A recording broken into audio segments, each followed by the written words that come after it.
j'ai honte. J'ai honte d'avoir oublié Ilan Halimi. Et merci d'avoir fait ce film, parce que maintenant, il restera non seulement dans nos mémoires, mais il va nous permettre aussi, à travers ce long métrage, de pouvoir parler aux autres générations qui n'ont peut-être pas connu ou mal connu cet événement tragique pour notre République. Malheureusement, il y a 2 ans, un autre fait tragique a endeuillé également la France, la tuerie de Toulouse et de Montauban. Et il y a un lien évidemment immédiat entre Youssouf Fofana et Mohamed Merah. Et peut-être qu'il fallait sonner l'alerte et faire sonner l'alarme beaucoup plus tôt qu'on ne l'a fait jusqu'à aujourd'hui, et que notre vigilance de citoyens, de républicains, d'humains, tout simplement, demande d'être en phase avec ce qu'il y a dans le cœur. Et c'est quelques éléments qui ont torturé, qui ont séquestré, qui ont tué Ilan, selon des principes aussi stupides que il est juif, il est riche, alors qu'il gagnait 1 200 € par mois. On l'a considéré non plus comme un frère, comme un humain, mais comme une espèce de chose comme ça qu'on pouvait laisser dans un coin, et on l'a laissé mourir de faim et de soif. Voilà, c'est pour toutes ces raisons que j'ai fait ce film, et je vous remercie d'avoir été là cet après-midi.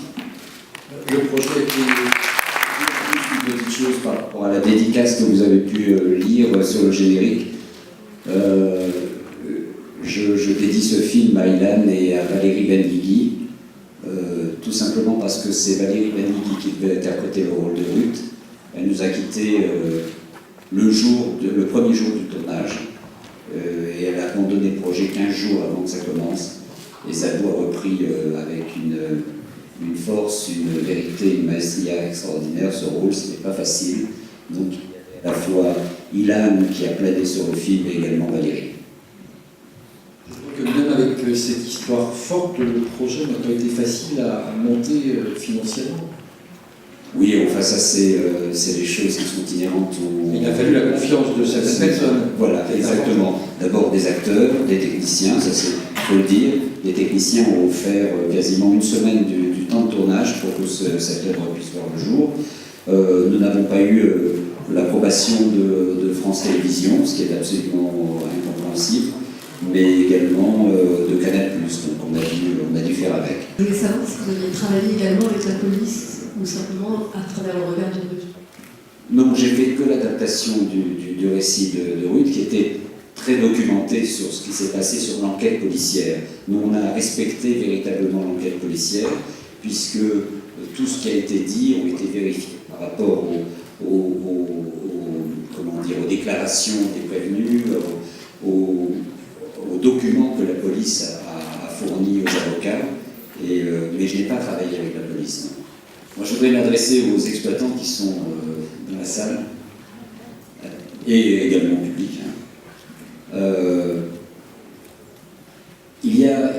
Il faudra savoir que par rapport au public et aux spectateurs qui voudront venir voir ce film, il y a une sorte d'appréhension.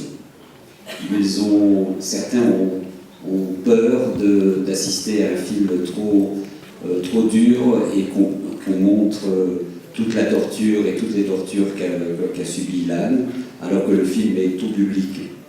Et c'est toute notre difficulté dans la communication de pouvoir effacer cette appréhension et de dire que c'est d'abord un film de cinéma, construit comme un thriller, et qui ne comporte pas de scènes insupportables, entre guillemets, qu'on peut imaginer, et évidemment elles ont été insupportables pour le pauvre Ilan. Et je crois que c'est toute la communication qu'on va devoir faire jusqu'à la sortie le 30 avril prochain. Et au fond, les premiers spectateurs qui voient le film en ce moment dans toute la France vont être porteurs de ce message, où on va essayer d'accueillir cette appréhension qui peut exister, qui est compréhensible au demeurant. Voilà, ça va être une des choses compliquées à faire passer pour les futurs spectateurs.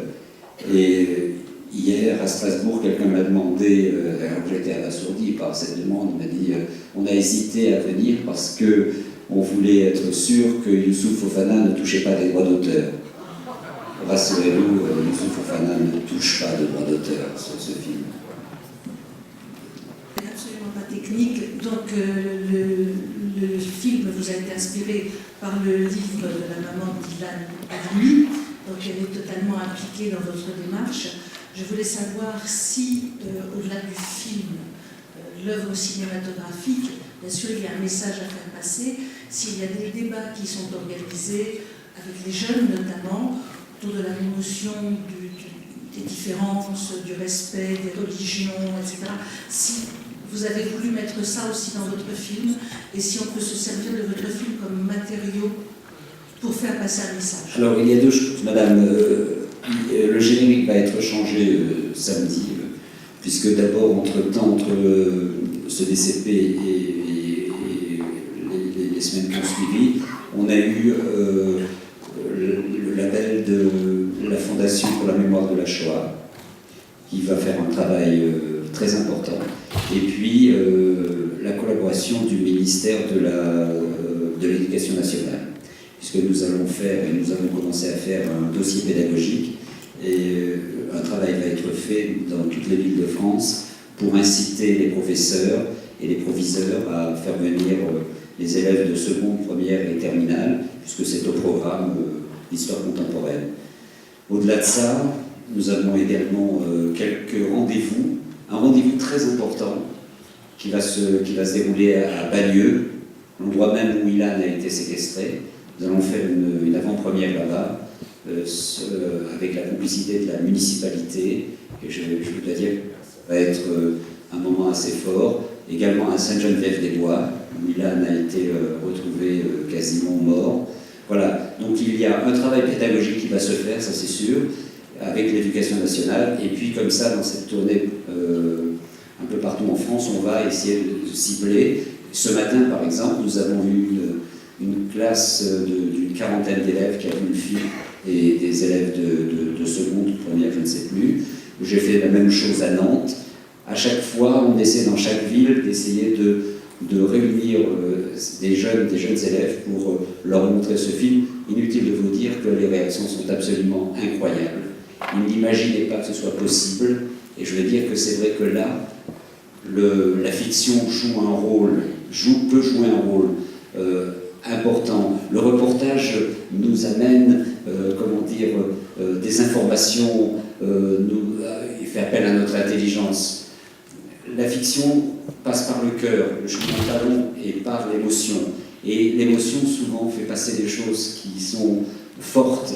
Et je peux vous dire que ces jeunes, en découvrant le film, ont des réactions absolument incroyables, d'incompréhension.